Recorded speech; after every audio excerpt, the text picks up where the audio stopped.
Hello students, I am your biology lecturer. In the last class we discussed about the gamete taking techniques for monohybrid, for dihybrid and the trihybrid also. Okay. Today we will discuss about the notes which we discussed in the previous video classes. Okay. Here are your notes. I will read out the notes for as the revision. Okay. Please be concentrate. If you want to take screenshot, take the screenshot or pause the video and you can write it in your notebook. Okay, please write the notes and send it to me, to my WhatsApp number, personal WhatsApp number. Okay, then here inheritance definition, that is a mechanism of transfer of characters from one generation to generation. We discussed already. Variation is a small difference. Then variation is due to the sexual reproduction. I told that by the sexual reproduction only variation occurs. In the first class we discussed about the sexual reproduction advantages. Okay, during that period I told that variation or a new characters will form by the sexual reproduction only. Then mutation. Mutation is a sudden heritable change. Just remember the word mutation. We will discuss this word in the next class, that is a molecular basis of inheritance. Okay, mutation is nothing but a sudden heritable change. Then environmental factors. I told that environmental factors are also playing the big role in the variation. You know that in the sexual reproduction, meiosis is occurs by the fusion for the formation of gametes. By the meiosis only the variation is possible. Okay, then important terminologies. Please understand these terminologies. If you know this, if you understand these terminologies, then only you can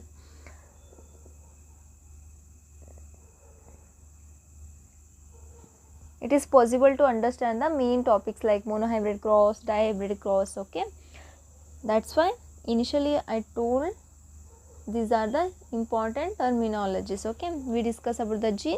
Gene is nothing but the unit of heredity. Then allele. Allele is a pair of genes occupying the same locus. You have to mention same locus on the homologous chromosome. Then locus.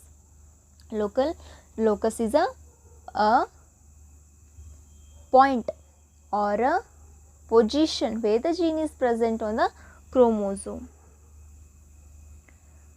Then next, homologous chromosome. Homologous chromosomes are the two identical chromosomes in a diploid cell. Okay. Then phenotype or the external characters or external morphological characteristic features are known as the phenotypes. Genotypes is a genetic makeup or a genetic constituent of an phenotypic character. These are very important. Then dominant. Dominant is one of the allele expresses its character by suppressing the another allele or another character. It is represented by the capital letters. Then recessive, the allele which is suppressed. Okay, it is going to be suppressed by the dominant allele is known as the recessive allele. It is represented by the small letters. Then next one, homozygous. When the character is controlled by two identical allele is called as a homozygous. Then heterozygous. When the character is controlled by two different alleles is heterozygous. You can see TT, small tt. Then here heterozygous condition, different letters. Then hybrid, you know the definition of hybridization, that's why I didn't mention here.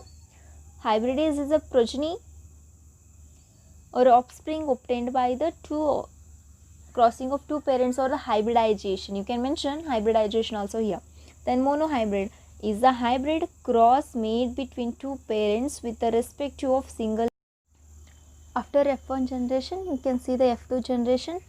We can get the F2 generation by F1 into F1 crossing. That is the hybrid into hybrid crossing. We can get the second filial generation. Okay. Next, it's very important. 7 contrasting characters which are selected by the Mendel for his hybridization experiments. You can see there are 7 contrasting characters which are observed by the Mendel. Stem height is the first character, that is tall, dwarf. Flower color, that is violet and white. Flower position axial and terminal. Pod shaped, implanted and constricted. Pod color green and yellow. Seed shape round and wrinkled. Seed color, that is yellow and green. Okay, here you have to remember the dominant and recessive characteristics. Here the tall is the dominant one, violet is the dominant, axial, implanted, green, yellow, round are the characters which are dominant, means which are going to suppress these 7 characteristics.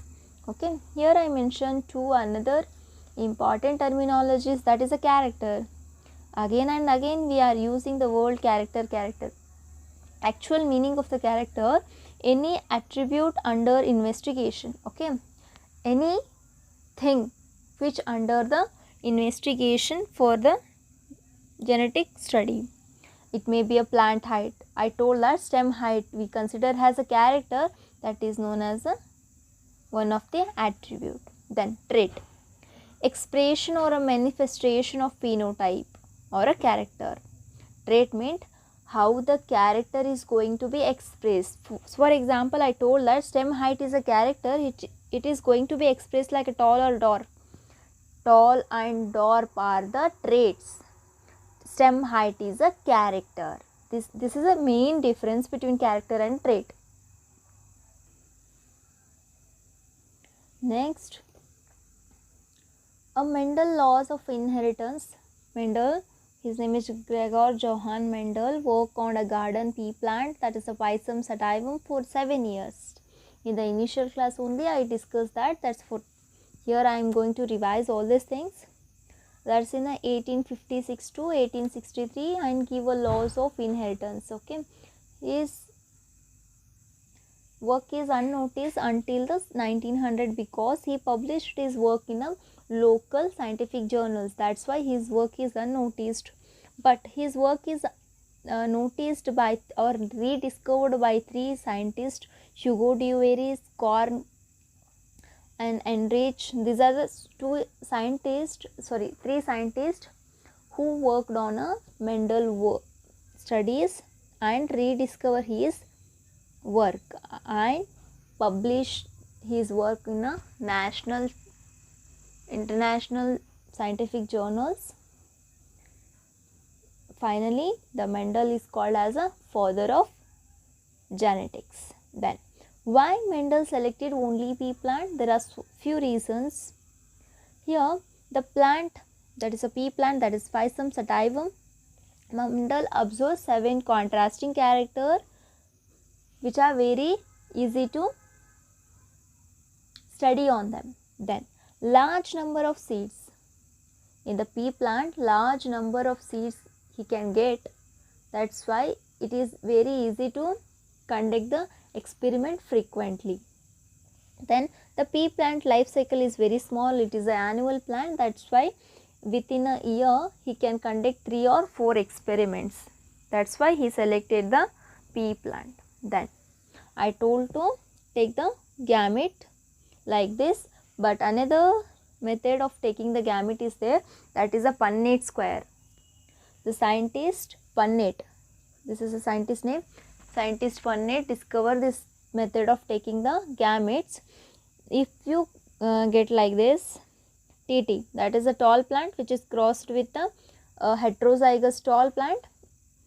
You have to take like this, first TT, one single T, then here you have to mention here gamete, then you can easily cross this, you can get the 4 independent gametes. This is another method of taking the gametes. If you get any difficulty by this process, you can refer this one also for taking the gametes. You can see, I will show some other example by using this Punnett square. See here, T, I will use dihybrid cross. Here you can take 4 gametes. It's very easy. Like this. Okay. when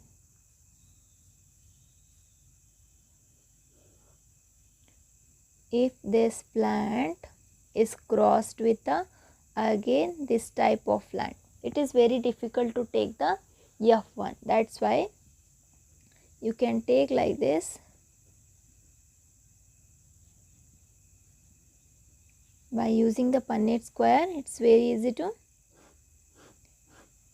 This is one side of gamete. Then another side you can take TR, capital T, small r, small t, capital R, small t, small r. You can get the 16 offsprings like this. T T R R, T T R small r, T T R R. Like this you can take the gametes. This is a dihybrid cross. I will explain detailedly. Just for clearing the doubt of Punnett square, I am giving this example. If the example is like this, you can take T here and T is here. Then T small t, capital T, small t, small t, small t.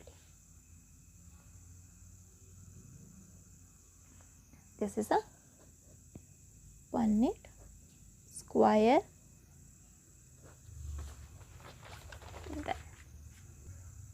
Here I told that Mendel worked on a garden pea plant and give the 3 laws of inheritance.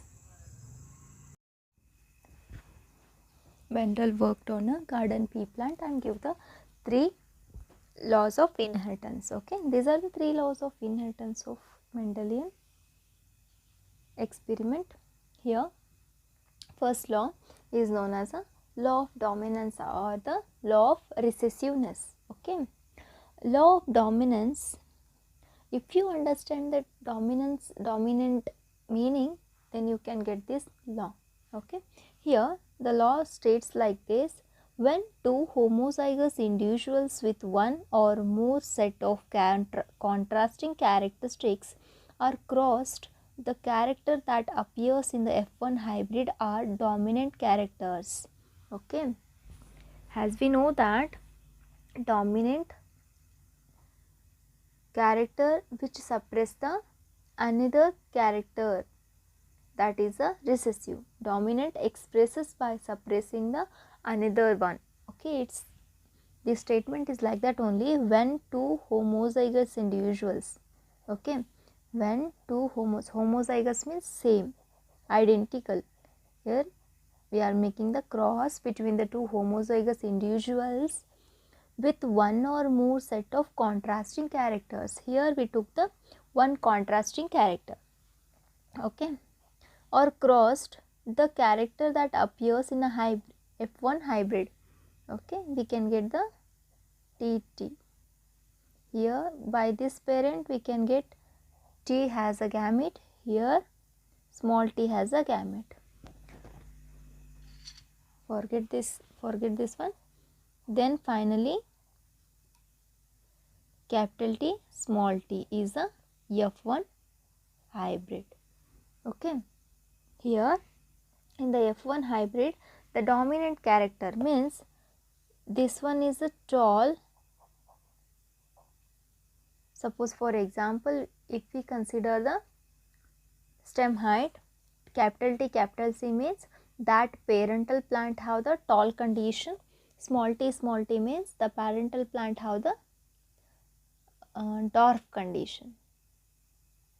Okay, here when the tall parent is crossed with a dwarf parental plant, the F1 is produced with the heterozygous condition, then also it expresses the tall character, not the dwarf character, because capital T is dominant one, small t is a recessive one.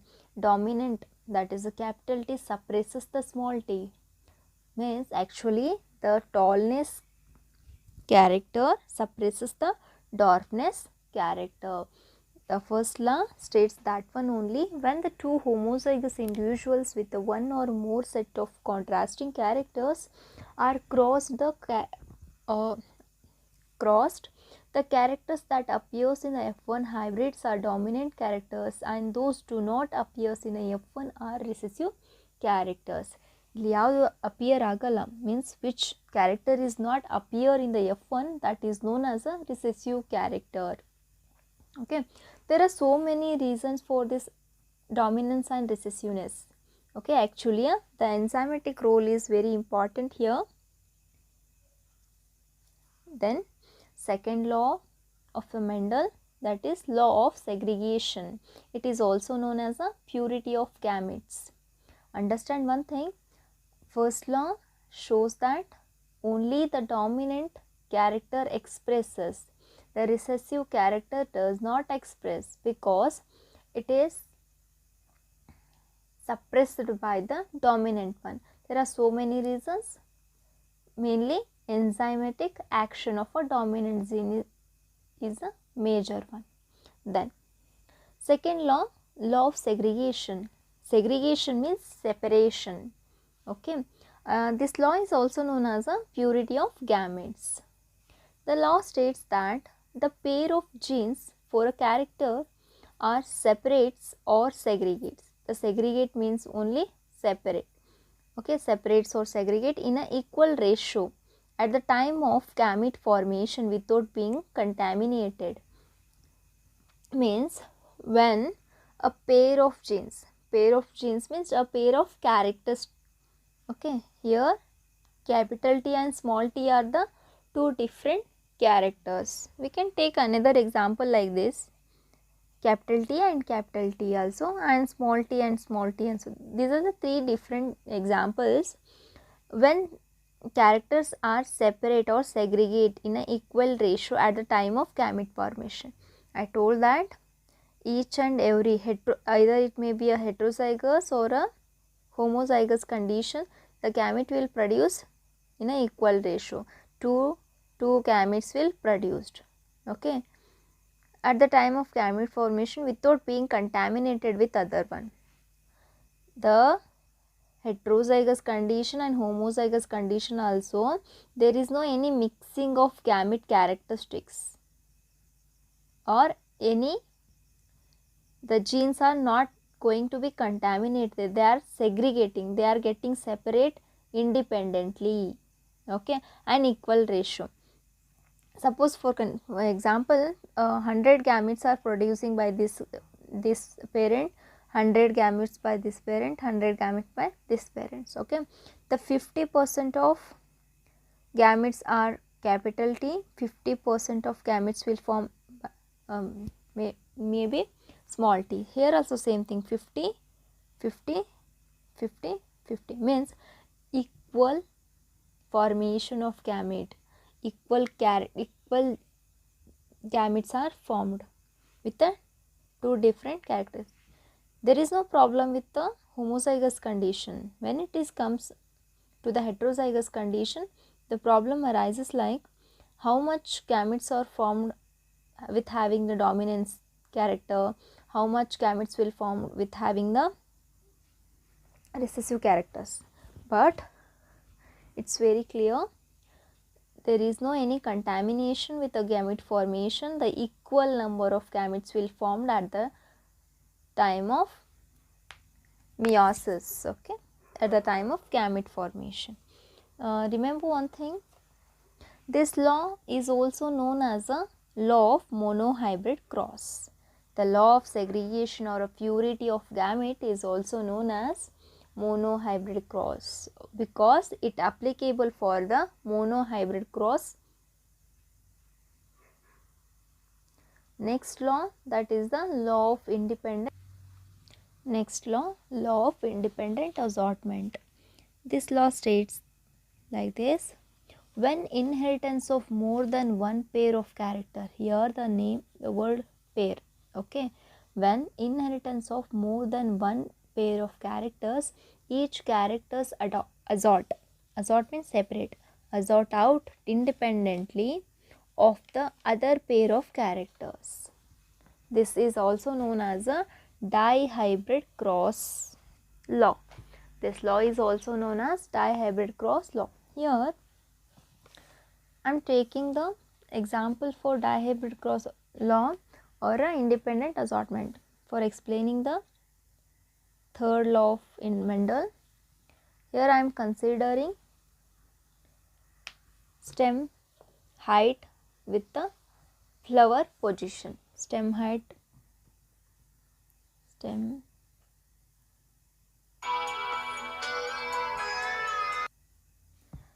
height T for darkness T. Okay.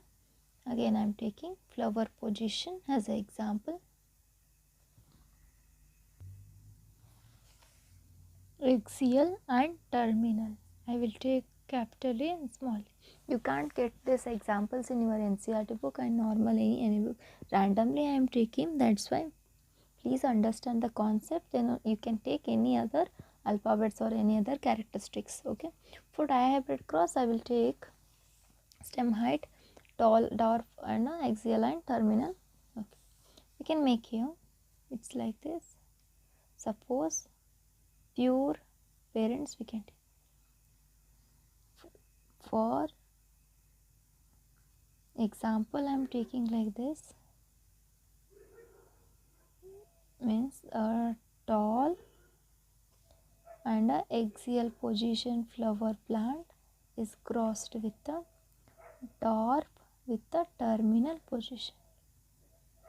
Dwarf with terminal position flower. Okay, it is going to produce the capital T, capital A. It is going to produce small t, small a as a gamete when these are going to be fused.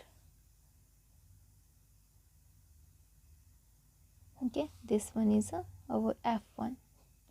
We can write the steps like this. These are the gametes. This is the actual process of writing the hybridization. These are the parents. Okay, these are the characteristics of parents. You should round off all the gametes which will produce. Gametes ಅನ್ನು ಯಾವಾಗಲೂ compulsory ಈ ಥರ circle ಆಗಿ mention ಮಾಡಬೇಕು. This one is a F1. We can write the characters tall, axial, because small t and small a does not express, because those are the recessive characteristics. The dominant character express. That's why we mention the dominant character has a capital letter, recessive with the small letters. Then for F2, F1 into F1. Okay, then we can take that F1 is a capital A, capital T, small t, capital A, small a into capital T, small t, capital A, small a. Okay, by this we can get 4 gametes.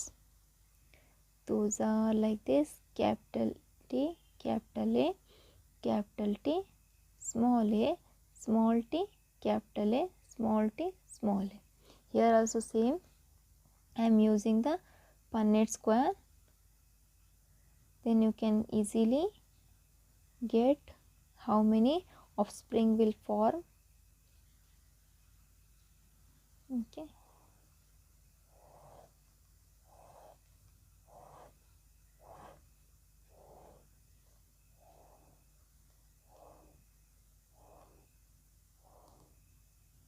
Compulsorily you should mention here as a gamete, or you can write gamete.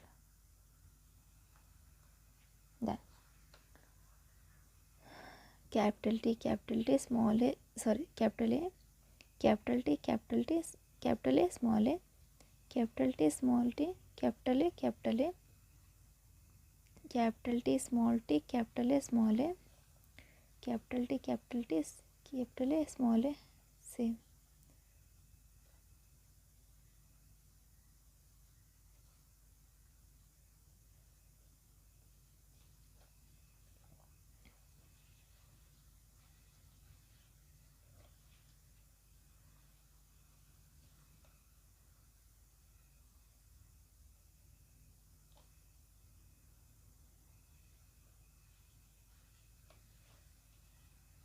you should mention the dominant character is the first and recessive one is the second.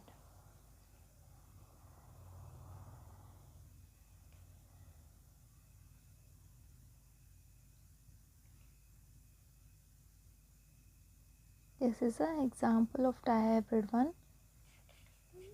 For understanding this law, I am drawing this, means I am explaining the dihybrid cross.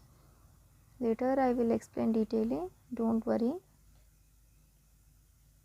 Okay, these are the 16 offspring, 4, 4, 4, 4. Totally 16 offspring will form by the dihybrid one. Okay, here you should consider these are the two characteristics. Stem height and a flower are the characters. The trait, the 16 different trait will form, trait phenotypes. These are the characters. Here just observe the statement, when inheritance of more than one pair of character. Here we took the two pair of characters, sorry, one pair of character. Each character assort out independently. Here the tallness and axial position are expressing independently without any influencing with the tall, means the axial position flower does not have influence on the stem height. Okay, the stem height character does not influencing on the flower position. Those characters are independently expressing even though they are present in a same phenotypic or same species or same plant. Okay, that's why the law of independent assortment states that when the inheritance of more than one character, each character assort out independently of the other pair of character. There is no any influence. Okay, this law is also known as a dihybrid cross. These are the laws of Mendel. There are 3 laws. These laws are very important. Many times in the final exam question, 2 marks or 2 marks and 3 marks questions came from this topic. Okay, remember the statement of each and every laws. First law is known as a law of dominance or the recessiveness. Second law is the law of segregation. Third law is law of independent assortment. The law of segregation is also known as a purity of gametes and also law of monohybrid cross. Okay, second one, third one, law of independent assortment is also known as a law of dihybrid cross.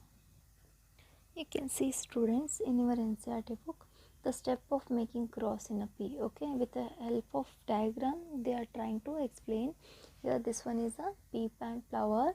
The first step of hybridization is to emasculation, that is a removal of anther. Then again bagging, they are not mentioned here, they didn't mention any diagram. Okay, another plant which is considered as a male plant. Okay, those plants which are considered as a male plant, those stamens are dusting on the female plant which is already emasculated. Okay, it will produce the hybrids. These are the F1. Okay, by this they are trying to explain the steps of cross in a pea plant. Okay, next one I will explain the inheritance of one gene or the monohybrid cross. Before going to start that, you should understand the lines which are given in your NCERT book. You can see where I can start. Here I will start. Let us take the example of such hybridization experiments which are carried out by the Mendel, where he crossed the tall and dwarf.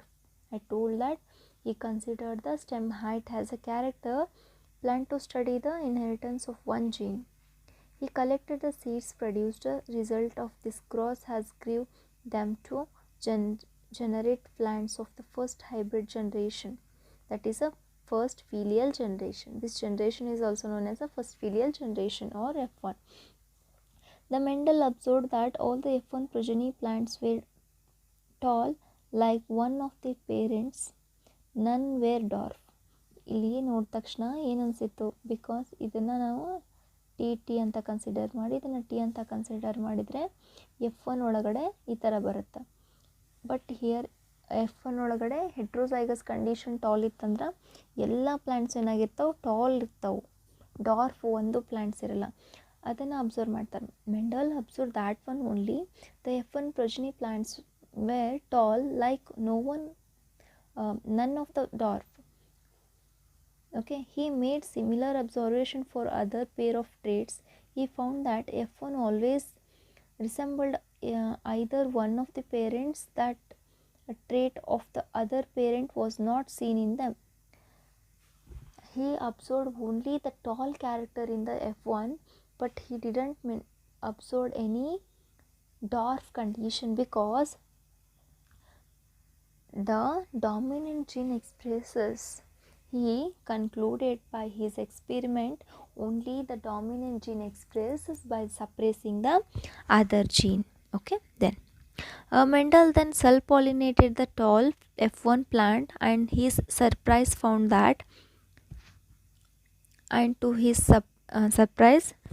that in the filial generation, that is second filial generation, some of the offsprings of dwarf. Okay, in the F1 he didn't get any dwarf condition, but F2 condition he can get the dwarf one. The character that was not seen in the F1 generation, okay, was now expressed. Which character is not expressed in the F1 that is going to be expressed in F2 generation? Okay, the proportion of the plant that were dwarf 1/4 of the F2 plants, while 3/4 of the F2 plants were all. I will explain this ratio later, don't worry about this. The tall and dwarf trait were identical to their parents type and did not show any blending. Blending means there is no any mixing of characters. That is all offspring were either tall or dwarf. None were in between height. Suppose ಈಗ ಒಂದು plant 1 metre ಇತ್ತಂದ್ರೆ ಆಫ್ಸ್ಪ್ರಿಂಗೂ 1 metre ಇರ್ತದೆ, ಅದ್ರ ಬದಲಿ 7.5 ಆ ಥರ ಕಡಿಮೆ ಹೆಚ್ಚು ಇಲ್ಲ, ಎಕ್ಸಾಕ್ಟ್ಲಿ ಸೇಮ್ ಪೇರೆಂಟ್ಸ್ ಥರನೇ ಇತ್ತು. Okay, similar results were obtained with the other trait that studied. Only one of the parent trait was expressed in the F1 generation, while the F2 stages both the traits were expressed in the proportion of 3:1. The contrasting trait did not show any blending. ಯಾವುದೇ blending ಇಲ್ಲ. They assort independently. They segregate independently. They separate. Okay. Based on this observation, Mendel proposed that something was not stably passed down, okay, unchanged from parents to offspring through the gametes. Okay, over successive generation he observed this transfer or inheritance characteristics for many generation. He called these things factors. Okay, Mendel called the genes as a factor. This is very important. Okay, at the time of Mendel, the gene or the DNA is not yet discovered. That's why Mendel called genes as a factors. Okay, nowadays we call as a genes. Okay, genes therefore the units of inheritance. This contains the information that is required to express the particular trait. Trait is a phenotype. In an organism, gene which codes for a pair of contrasting characters are known as alleles. We all discussed the important terminology, that's why I am not going to explain all these things. I am just skipping. They are slightly differ from the same genes. Okay, up to here he means in your NCERT book they are try to explain the hybridization technique which were conducted by the Mendel. Here you can see the example. tall dwarf, okay, and this is very small in height. In the F1 both the plants are tall, but in F2 generation you can see the dwarf plant. Okay, I will explain in the next class by taking the inheritance of one gene as an example, that is a monohybrid cross.